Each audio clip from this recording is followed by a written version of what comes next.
Hello and welcome. Tonight, former Kano State Governor Abdullahi Ganduje and Senator Ajibola Bashiru emerged as National Chairman and Secretary of the All Progressives Congress. The President dispatched a special delegation led by former Head of State, General Abdulsalami Abubakar, to Niger Republic as part of efforts towards resolving the country's political crisis. A vessel carrying over 8,000 barrels of crude oil suspected to have been stolen intercepted in the Koko area of Delta State by Tantita Security Services. And the Nigeria Labour Congress gives federal government up to Friday, August the 11th to withdraw its court summons or risk nationwide industrial action. On business news tonight, British multinational pharmaceutical and biotech giants GlaxoSmithKline set to end its commercial operations in Nigeria after 51 years in the country.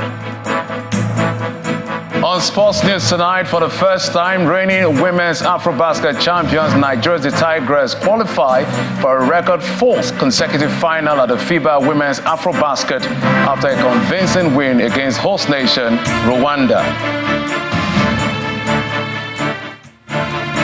From Abuja, the nation's capital, the House of Representatives Ad Hoc Committee moves to investigate the delay in the completion of the Abuja-Kaduna Expressway, which has been stalled for over 5 years.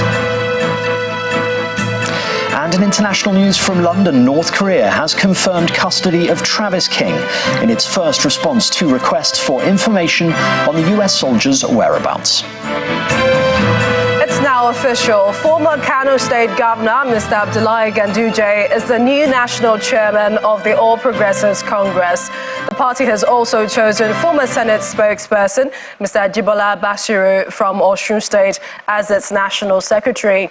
The party ratified the appointments during its 12th National Executive Committee meeting in Abuja today. Former President Muhammadu Buhari and former Vice President Professor Yemi Osinbajo had excused themselves from the meeting, which was attended by President Bola Tinubu. Our correspondent Dele Omoyeni reports. The hall is filled with leaders of the All Progressives Congress, governors, members of the National Working Committee of the party, as well as National Assembly members. Headquarters of the party. This is the first National Executive Committee meeting of the party since President Bola Tinubu assumed office, and he uses the opportunity of the opening speech to deliver his verdicts on the 2023 presidential election. The party is in your hand.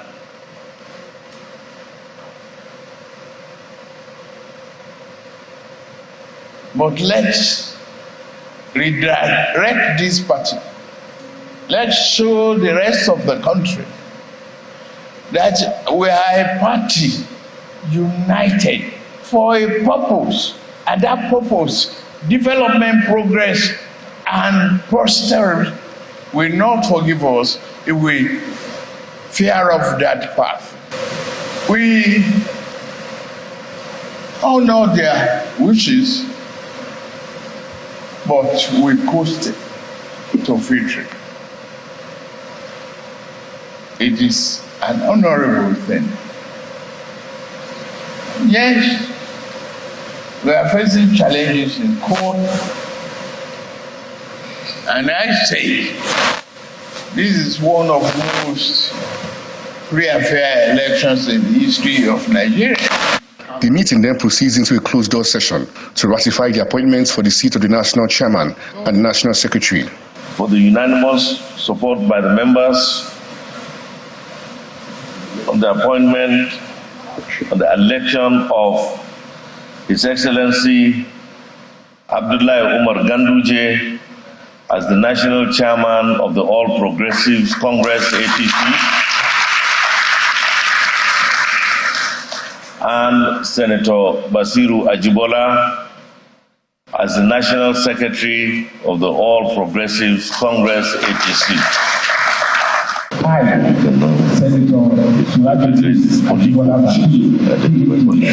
Following the election, the appointees are sworn in. I will devote myself to the service and well-being of the members of the party and the people of Nigeria. So help me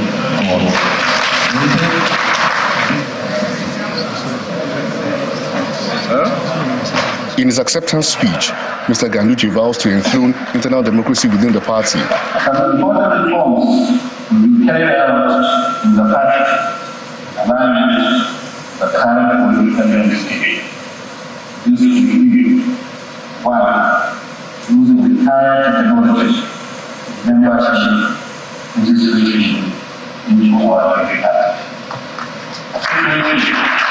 Whereby the current figure we have for the registration is over 41 million. But the result of the last election was able to score 8%. Some members of the party have some words of advice for the new national chairman. Well, for being one of the former executive of party, I've enjoyed party administration before and I've suffered party administration before. My advice to them would be they should be calm, patient, and do justice and be fair to all. Political party administration is about giving everybody a sense of belonging and carrying people along. Following the election of former Kano Governor Abdullahi Umar Ganduje as the new national chairman of the All Progressives Congress at this 12th NEC meeting, the chairman says his first responsibility is ensuring that the party wins all governorship elections upcoming in the next few months. Dele Omoyeni, Channels Television News. Meanwhile, efforts towards resolving the leadership crisis in Niger Republic continues, with the chairman of the ECOWAS Authority of Heads of State and Government, President Bola Tinubu, dispatching a delegation to the country. A statement by the presidential spokesman, Adjuri Ngelale, explains that the action is in line with the resolution reached at the end of the extraordinary summit of ECOWAS held last weekend in Abuja. The delegation is headed by former Nigerian head of state, General Abdul Salami Abubakar, with the Sultan of Sokoto, Alhaji Saad Abubakar III, and the president of the ECOWAS Commission, Umar Aliyu Toure, as members. The president has also sent a separate delegation led by Ambassador Babagana Kingibe to engage with the leaders of Libya and Algeria on the Niger crisis. Both General Abubakar and Ambassador Kingibe spoke on their missions after their meeting with the president. We are just being given our marching orders to go to Niger and convey the feelings of our heads of states in the ECOWAS region, that they are not happy with what has happened, and they gave them an ultimatum that the coup peace should desist from what they are doing and give back power to an elected president. And again, to make sure that this message is sent loud and clear to them. Of course, this kind of situation requires solidarity. It requires coordination with all parties that could bring that are relevant to the situation. In that regard, as you know, Libya and Algeria are also very important neighbors of Niger. So my mission is to go there with a message from President Tinubu to brief them on the ECOWAS position and solicit their solidarity and cooperation. And now to the fight against oil theft. A vessel allegedly carrying crude oil suspected to have been stolen has been intercepted in the Koko area of Delta State by the Tantita Security Services. The interception of the 1,117 tons of vessel carrying about 8,100 barrels of crude happened yesterday, Wednesday, August the 2nd, 2023. Tantita Security Outfit is the private security company owned by government Ekpemu Polo, popularly called Tom Polo, an ex-Niger Delta agitator who recently got a contract from the federal government to protect oil pipelines. Operatives of Tantita Security say the vessel, tagged MT Prizal, was flying a Togolese flag and was being escorted by a Navy boat led by a senior naval commander. The Tantita operatives say they were met with resistance from the Navy boat escorting the vessel, and that the naval commander threatened to deal decisively with the Tantita operatives. The private operative operatives said they refused to back down. The National Security Advisor and the Chief of Naval Staff were eventually contacted, and they gave the Tentita operatives authorization to inspect the vessel.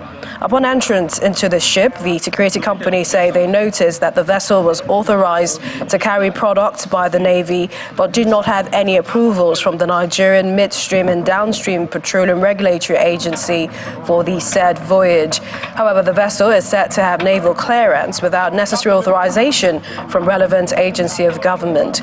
The incident and discovery on Wednesday comes on the heels of the outcry by the federal government that illegal trade of stolen crude oil inflicts significant economic losses to the tune of 2.3 trillion naira in 12 months, a loss that experts say could impact up to 25% of the nation's crude oil production. Recent announcements of removal of petrol subsidies caused nationwide demonstration by workers' unions. Also recently, another ex-Niger Delta agitator, Asari Dokubo, told journalists at the State House after meeting with President Bola Tinubu that some corrupt military officers are involved in the stealing of Nigeria's crude. Last month, security operatives of the Joint Task Force, Operation Delta Safe, in collaboration with Tentita Security Services, set ablaze a vessel carrying barrels of stolen crude oil in the Escravos area of Delta State. Meanwhile, the military says more than 199 suspected terrorists, kidnappers, as well as perpetrators of oil theft with their collaborators across the country have been neutralized by troops of Operation Heading K.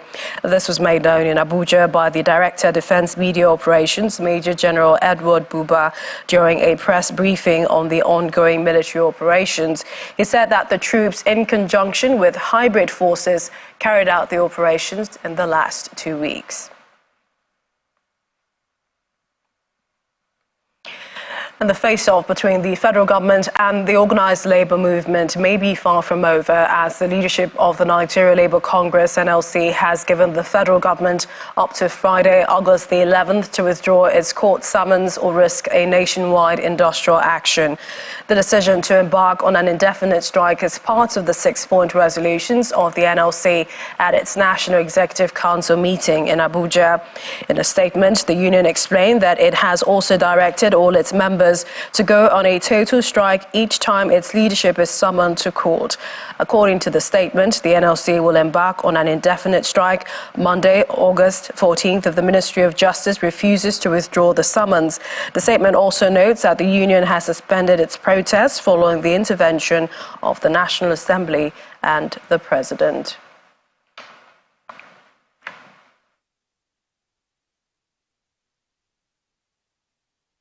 A legal luminary, Mr. Femi Falana, has challenged the federal government to seek redress in court if it feels the labor unions have violated the June 5th ex parte order of the Industrial Court. According to Mr. Falana, who spoke on our political program, Politics Today, there are solutions to the economic challenges.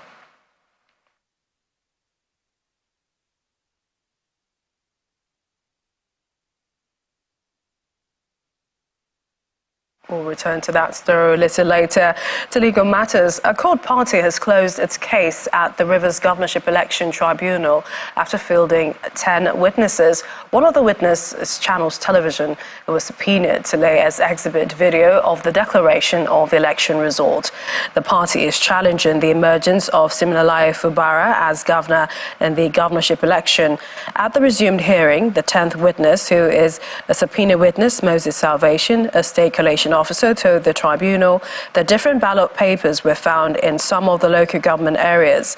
He states specifically that ballot papers from Akwa Ibom State was found at Ward 19, Kana local government area. When asked on the cross-examination if collation agents were prevented from carrying out the electoral duties, he answered in the affirmative. He, however, adds that he visited the few local governments he could and got reports from other local government areas. Chairman of the tribunal, Justice Cletus Emefinoye, adjourned till Monday, August 7th, for the defense to open their case.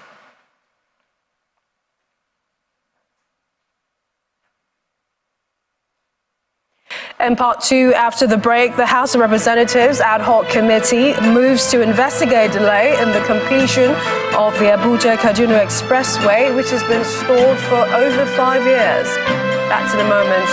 Do stay with us.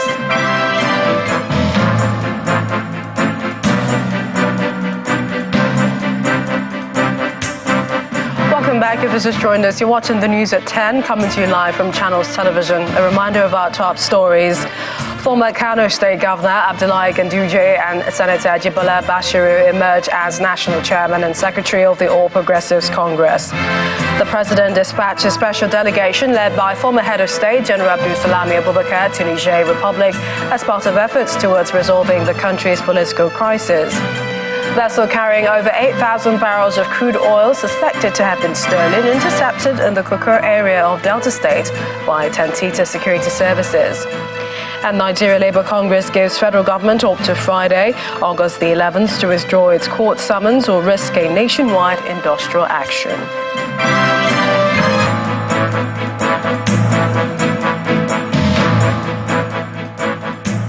We're back to the earlier story. Legal luminary Mr. Femi Falana, who has challenged the federal government to seek redress in court if it feels like the labour unions have violated the June the 5th ex parte order of the industrial court. He was speaking on our political program today.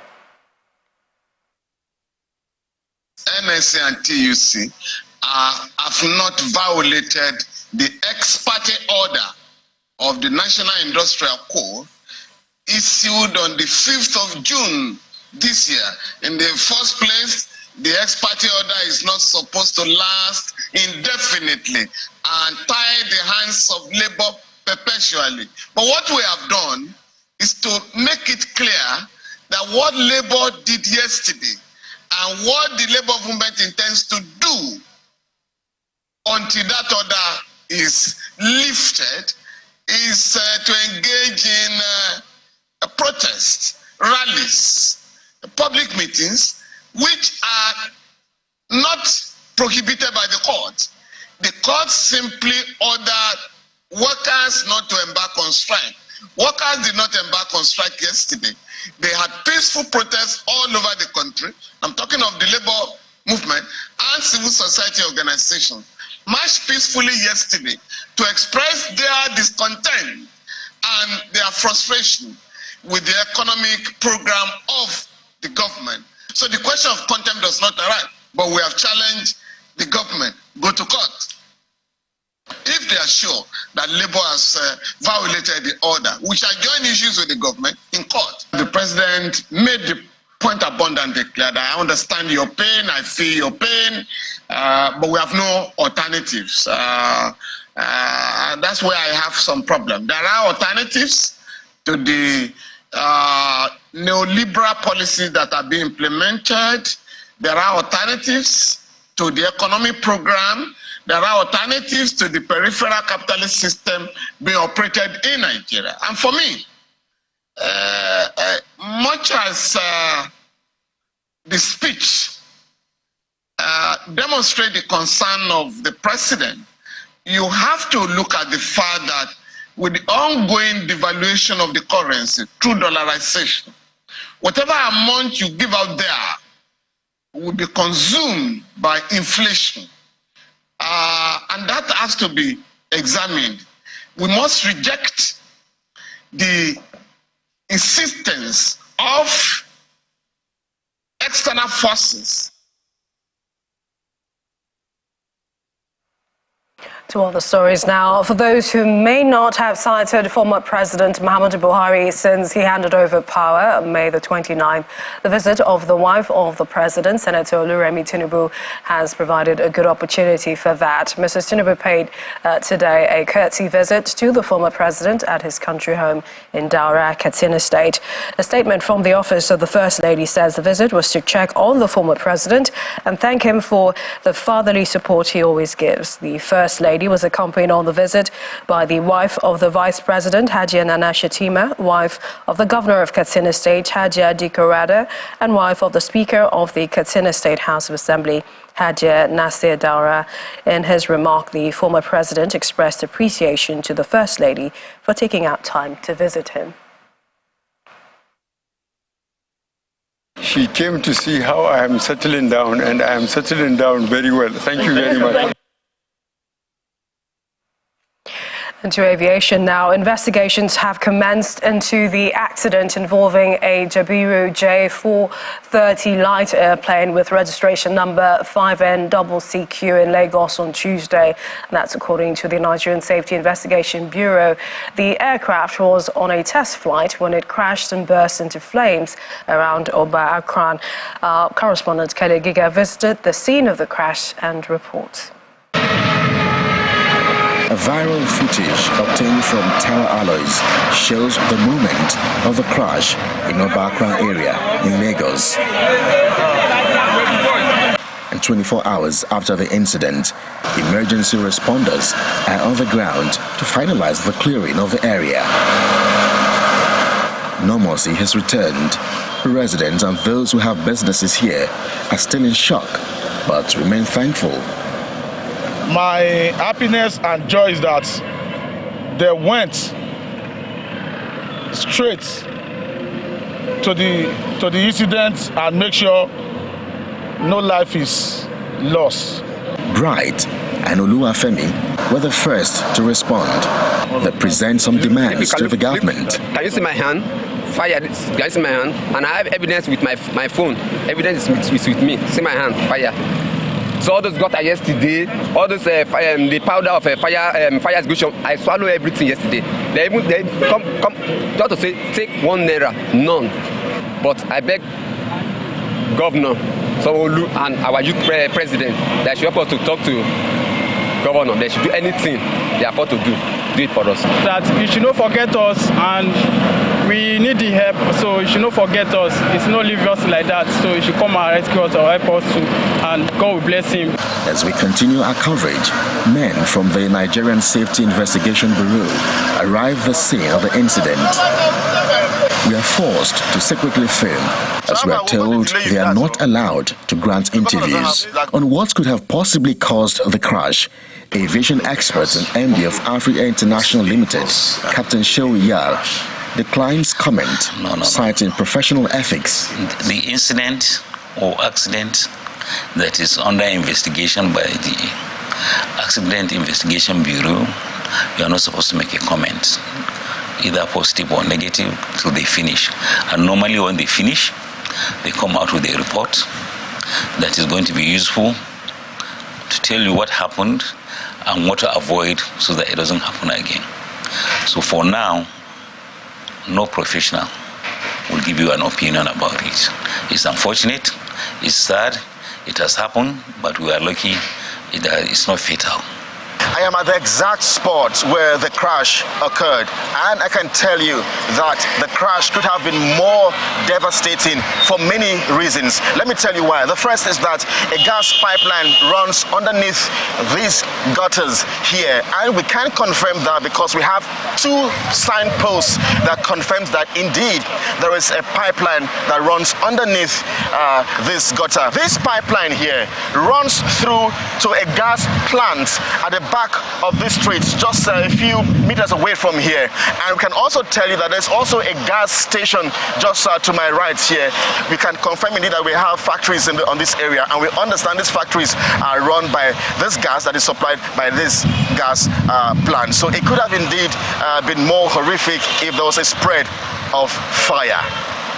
From the Obakran area here in Lagos, Kelly Giga, Channels Television News. In another aviation-related matter, the Federal Airport Authority of Nigeria has suspended with immediate effect the airport car hire service at Nnamdi Azikiwe International Airport, Abuja. In a statement released by the Director of Public Affairs and Consumer Protection, Abdullahi Yakubu Fintua, the move is as a result of the unresolved factional dispute among the car hire operators, which it says has been affecting airport car hire service operations. Following the suspension, FAN is asking the general public and all airport users to use secure alternative means of transportation or e-hailing services in and out of the airport until normalcy returns. And we're in Abuja for more stories. Victor Matthias, over to you. Absolutely. Thank you and welcome to the nation's capital. We begin in the National Assembly, where the House of Representatives is moving to investigate the delay in the completion of the Abuja-Kaduna Expressway, which has been stalled for over 5 years. Now, during a meeting with officials of the Ministry of Works, the chairman of the House Ad hoc Committee, Honorable Abdul Samad Dasuki, notes that the House is committed to getting to the root cause of the delay.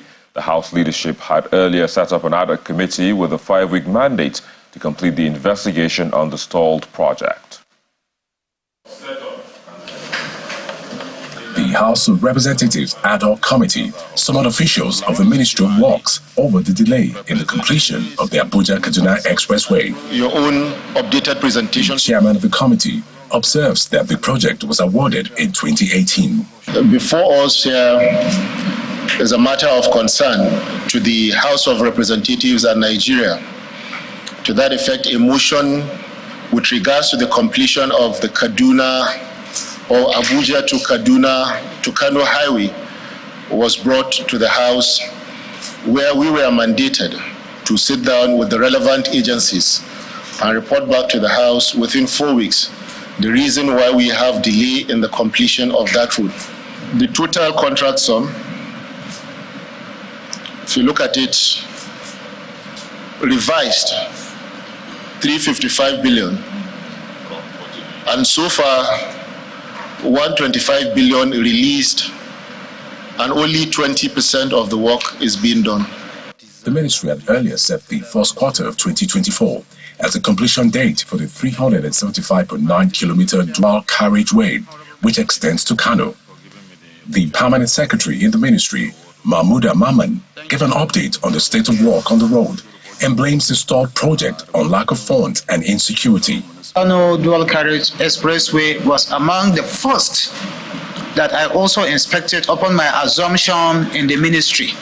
Because of the importance of the road, when I read the report, I make it as a responsibility that, let me go and assess the physical condition and the situations on the road. And we went, we saw what it is, and the contractor, just like he said, gave us commitment that all things being equal by May 2025, the physical structure, the construction aspect is going to be completed. He mentioned the challenges that actually militate against the early completion of the road, mainly the issue of security and initially to funding. The committee promised to unravel factors that have delayed the project for over 5 years and meets the 4 weeks mandate given by the House leadership to complete the investigation.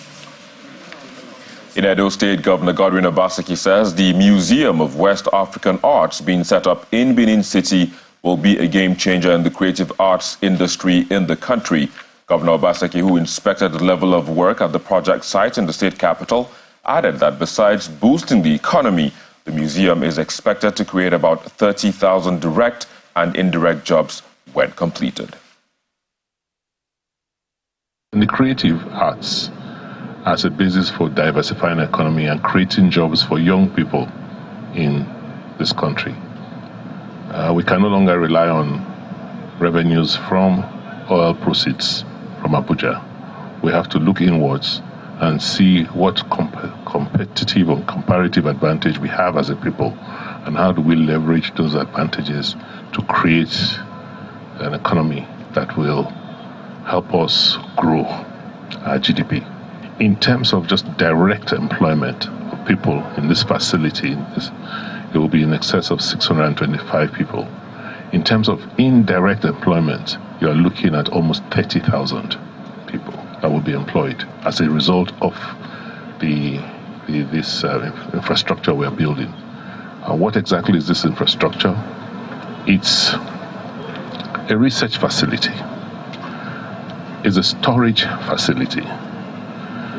It is a display facility. And it's a facility that is helping us collaborate with other institutions across the world so that we can help conserve artifacts, conserve artworks, do research, because we can't always continue to rely on foreigners to tell us about who we are. Now to other development issues in the Niger Delta, where the Interventionist Agency appears set to sign a memorandum of understanding with the Nigeria Liquefied Natural Gas Company, NLNG, to drive growth in the region. The agreement was reached during a visit by a delegation from the company to the NDDC headquarters of the Niger Delta Development Commission in Port Harcourt, the River State capital. According to the NDDC, the adoption of the public-private partnership is a core policy to drive sustainable development in the area. In line with the policy of the executive management of the Niger Delta Development Commission, the NDDC, to drive the development of the region through public-private partnership model, the NDDC Managing Director and management are meeting with top management of the Nigeria Liquefied Natural Gas Company, NLNG Limited. This meeting at the NDDC headquarters in Port Harcourt, River State, is to streamline partnership for the sustainable development of the oil-rich region. For us in LNG, we have a theme that says we're a globally competitive LNG company helping to build a better Nigeria. Part of building a better Nigeria for us is partnerships, and in developing through partnerships, through the government-recognized development agency, the NDDC, we also spread out and reach out to the rest of the Niger Delta, since we can't do that all alone. The NDDC Managing Director commends NLNG for reaching out to the Commission for Partnership, saying that the legal team is currently studying the proposed Memorandum of Understanding. He explains that the agency has decided to adopt the PPP model to provide alternative sources of funding for key development projects and programs. We believe development is the only tool to achieve peace. So thank you for partnering with us to ensure that there is lasting peace and development in the Niger Delta. We believe this journey that we started is going to end successfully. The Commission's Chief Executive Officer says following the aggressive reforms carried out by the current executive management, the NDDC has seen appreciable offers for partnership towards the development. The official signing of the Memorandum of Understanding between the NDDC and the NLNG is expected to happen in weeks. Residents of Niger Delta region can't wait to know the component of the partnership as they yearn for sustainable dividends from oil and gas exploration in the region. Now in the northeast, the famous Yankari Resort and Safari in Bauchi State may witness a major facelift in the coming days. Now this comes as Governor Bala Mohammed has met with a team of UK-based investors who are said to be interested in developing the resort. For Governor Mohammed, the key areas of interest for the state in the reserve are security and revenue generation, but he notes that Bauchi is also open to partnerships in other sectors, especially agriculture. Yankari is a very prime area that so many countries, so many investors were interested. But we have not zeroed on anybody. But seeing the kind of commitment and the pamphlet I read about you and what you intend to do, I think we are going to do business with you, starting from there. Because I come from there, but certainly every citizen of Bauchi is interested in Yankari. Not only in the animals or the fauna and flora, but because of the heritage of Yankari. It's a World Heritage Center that has been abandoned. And of course, you had been there will help us with the security of the forest, the security of the area. And it has a lot of things that you can do in terms of tourism, to develop wells for yourself, to develop IGR for the state, as well as put us on the map. In terms of ease of doing business, we'll do as much as we can to make sure that you come in as quickly as possible. What we want, so many people have come and left, and then there is no any tangible thing being done. Well, we have to wait and see how that partnership will turn out in the Pearl of Tourism. But that's it from the nation's capital. It's back to Millicent in Lagos. Many thanks, Victor. And we continue here with a procession and candlelight service which has been held for the late Dr. Ware Diaso at the doctor's quarters of the General Hospital, Lagos Island. In attendance were members of the Nigerian Medical Association, consultants, colleagues and friends. Various speakers at the event paid glowing tribute to the late doctor for her commitment to the medical profession and her love for people. Meanwhile, the leadership of the NMA in Lagos have vowed to pursue the case to a logical conclusion and bring those culpable to book.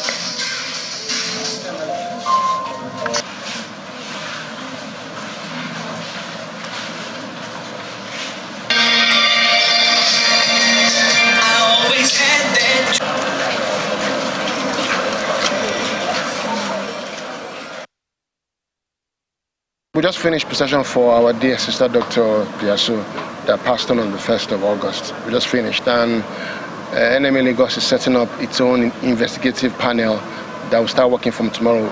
We have members of NBA, members of NSE, and also NMA on the committee to do due justice to what is the root cause analysis of this dastardly and very, very preventable accident that killed one of our young, vibrant and upcoming doctors. So we appeal that everybody in Lagos should support this move so we can change the trajectory of healthcare in Lagos and bring sanctions and prosecution for those that killed our doctor. We know that healthcare in Lagos is not as excellent as it looks. We need a lot of revamping. A lot of things need to change, from welfare of doctor to access to healthcare to availability of materials that needs to be good working place and working conditions for medical doctors and seeing patients in our hospitals. So after this particular investigation, we're going to have another audit committee to look at all the general hospitals in Lagos to see where the problems are, what we need to do going forward, because we want to give quality healthcare to Lagosians as the case may be. Our death will not be business as usual. We'll get answers.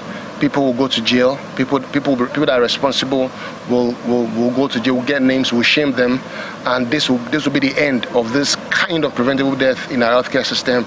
And there will be workplace policies of safety for our medical doctors in Lagos.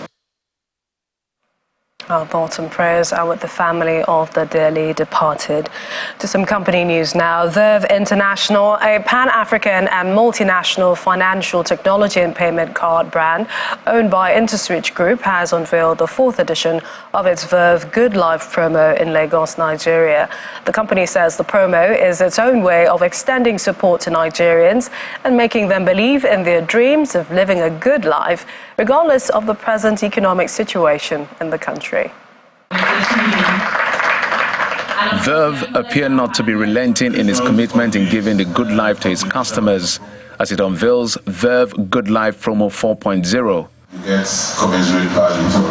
While the current economic situation is hitting hard on Nigerians, Verve says it is meeting the most prevailing needs of its customers with 1-year house rent support, free school fees, 6 months electricity bills, as well as 200,000 naira worth of shopping spree. As the brand that is committed to bringing you the good life, we are, in collaboration with our partners seated here with us today, positioned to offer a season of refreshing when it matters most. Hence, this year, the Verve National Consumer Promo is particularly focused on easing the burden of Nigerians. At Verve, we have always believed in the power of the ever-expanding community, and this promo is a testament to that belief. As we navigate through challenging times today, it becomes more crucial than ever to stand together, to support one another, and to offer a helping hand whenever and wherever possible. And then the official launch of the promo. A chance to transact and experience the joy of winning. Whether it's a free rent or a cozy home, free fueling of your car, a hassle-free school semester funding, uninterrupted power supply, or the excitement of a shopping spree, the Verve Good Life 4.0 promo has got you covered. Join us to experience the good life with Verve.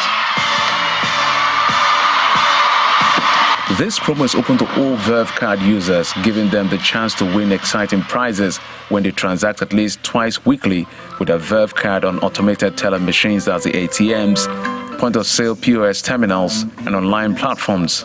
The promo is open to all VEV card holders, right? And what does that mean? So it's possible that, some people don't have VEV cards today, right? And there's no need to worry. If you don't have your VEV card today, you can, go to your bank or to any, to the nearest bank close to you and ask for a VEV card. Once you have your VEV card, you are good to go. VEV says the promo will run from August the 3rd, 2023 to January the 31st, 2024. Thank you very much. Time now for business news. Here's Anne Wilder.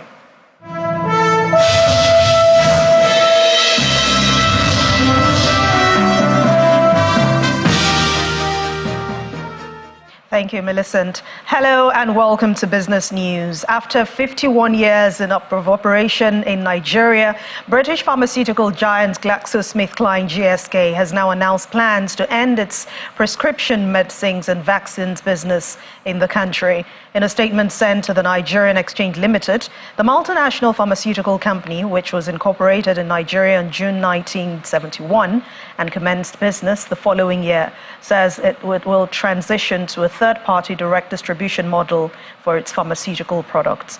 At the same time, the company says it is now working with its advisors to agree on next steps, while it plans to submit a scheme of arrangement to the Securities and Exchange Commission for possible return of cash to its local shareholders.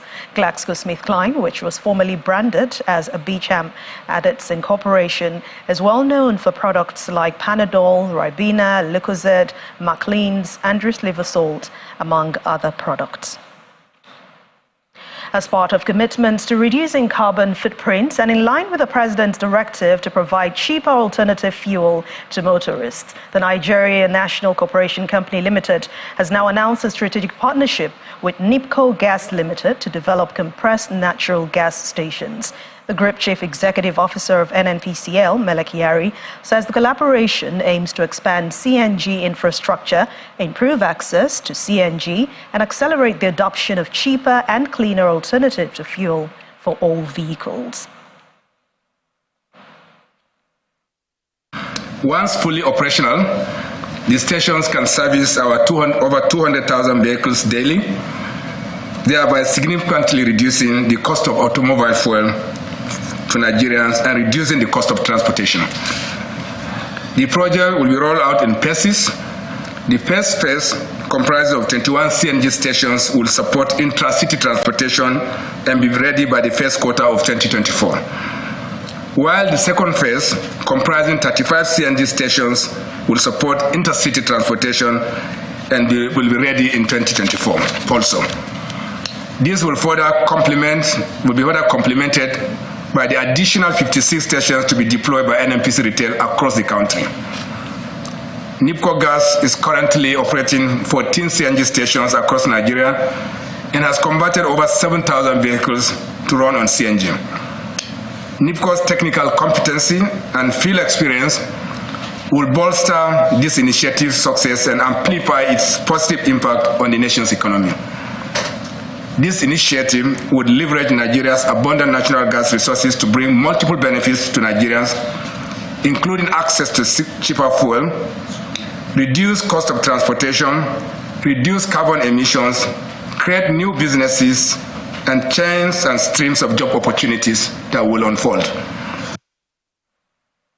The bullish sentiments persisted in the local bourse today. Investors' interest in MTN Nigeria lifted the benchmark index by more than 1% at the close of trade. Let's hear the details from Mini John Mekwa.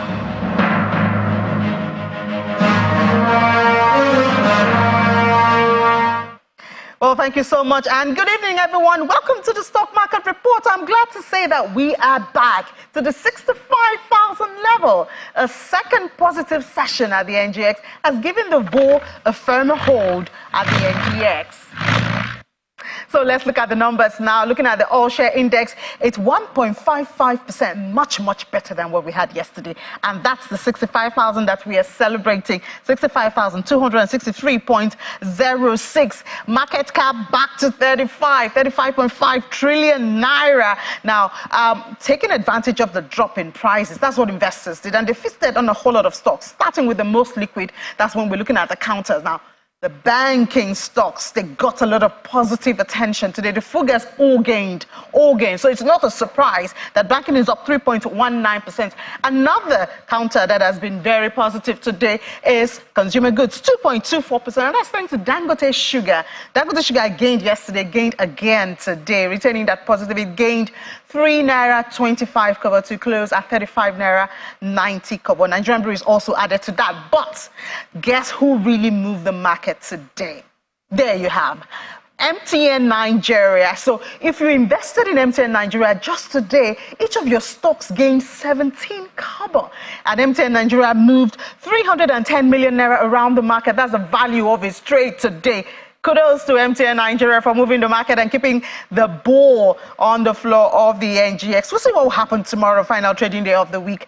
That's it from the stock market report. Back to you, Anne.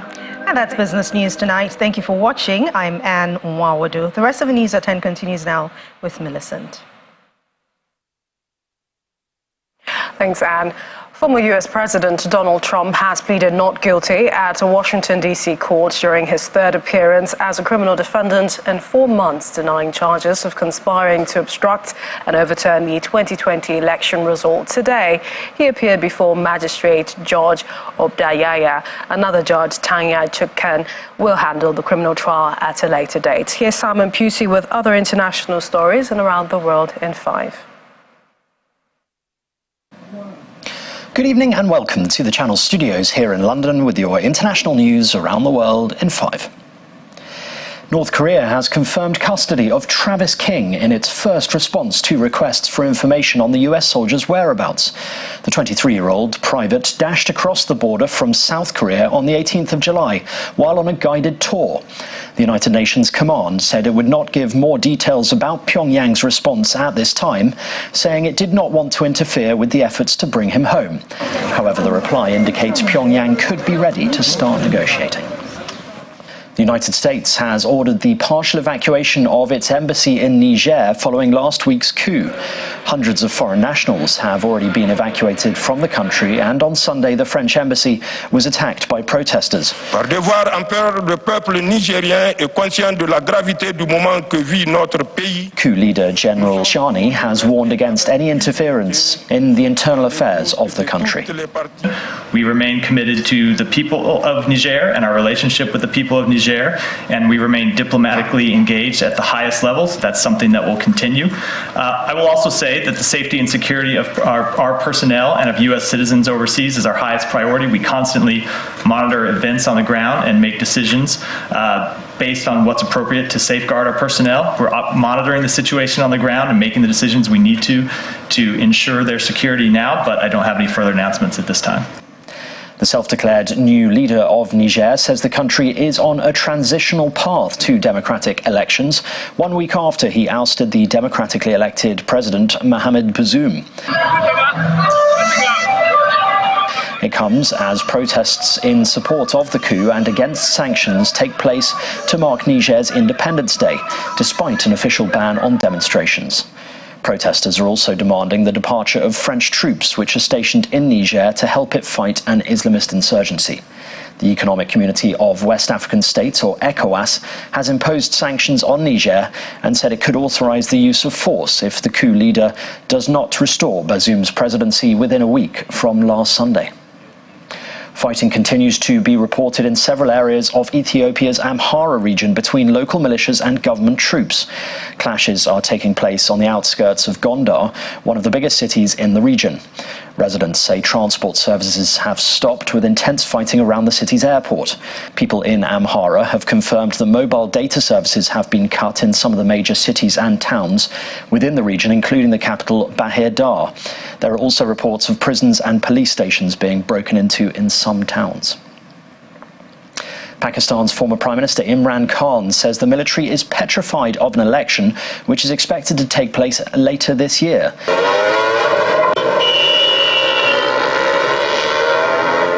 He alleged that fascists are leading the country into the dark ages.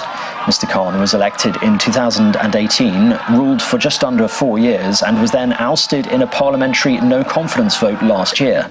Observers say a big reason was for him falling out of favour with the powerful military. Rescuers have evacuated residents in trucks and boats from flooded cities in China's northern Hebei.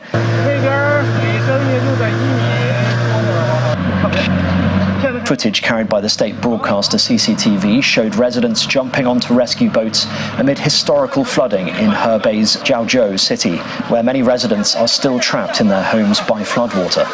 The waters could take up to a month to recede in Hebei, where Zhoujiao is the hardest hit city.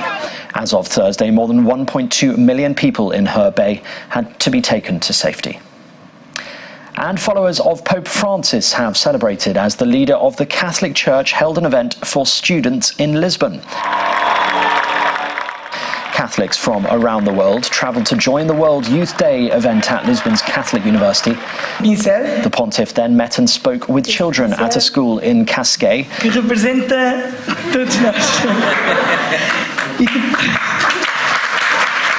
Before putting the finishing touches to a painting on the wall. The Pope is in Portugal to mark World Youth Day, a week-long festival of religious and cultural events staged by the Church every few years in cities around the world. And that's your international news around the world in 5. Now back to the channel's studios in Lagos.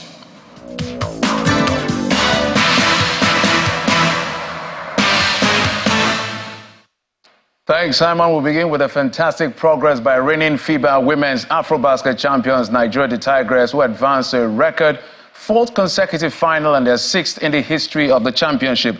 The Tigress achieved the feat this evening when they beat host Rwanda 79-48 in what was seen as a one-sided semi-final, where Nigeria's Emi Okonkwo was again our top performer with 23 points, 10 rebounds and 2 assists.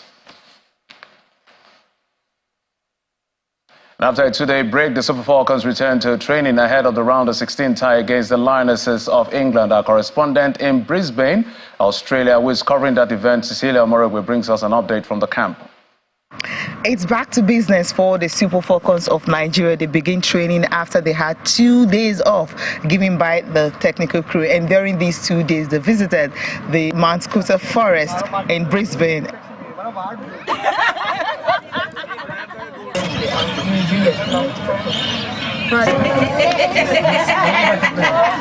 And also had the time to stretch their legs, just visiting places in Brisbane to enjoy the atmosphere.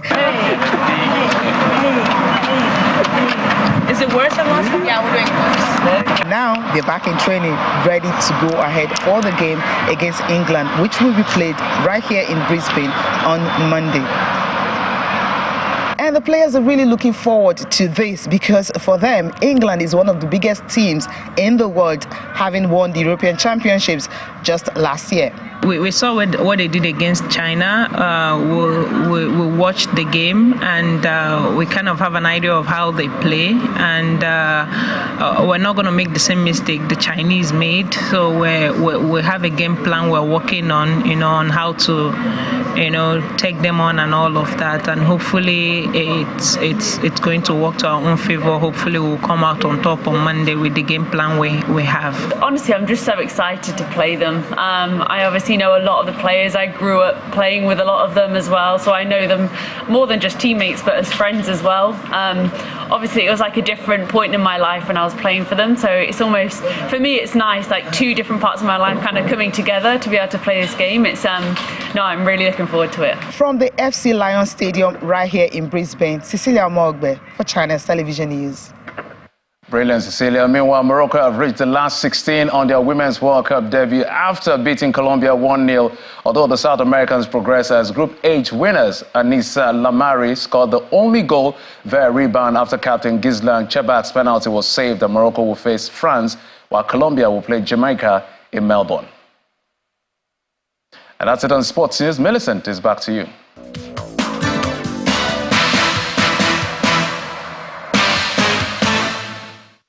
Thanks, Jeffrey. And the main news again. The former governor of Kano State, Malam Abdullahi Ganduje, and Senator Ajibola Bashiru today emerged as the national chairman and secretary of the ruling All Progressives Congress. The party ratified the appointments during its 12th National Executive Committee meeting in Abuja. The Nigeria Labour Congress has given the federal government up to Friday, August the 11th, to withdraw its court summons or risk a nationwide industrial action. That's news at 10 tonight. Many thanks for watching. I'm Melissa Nwaka. Have a good night and stay safe.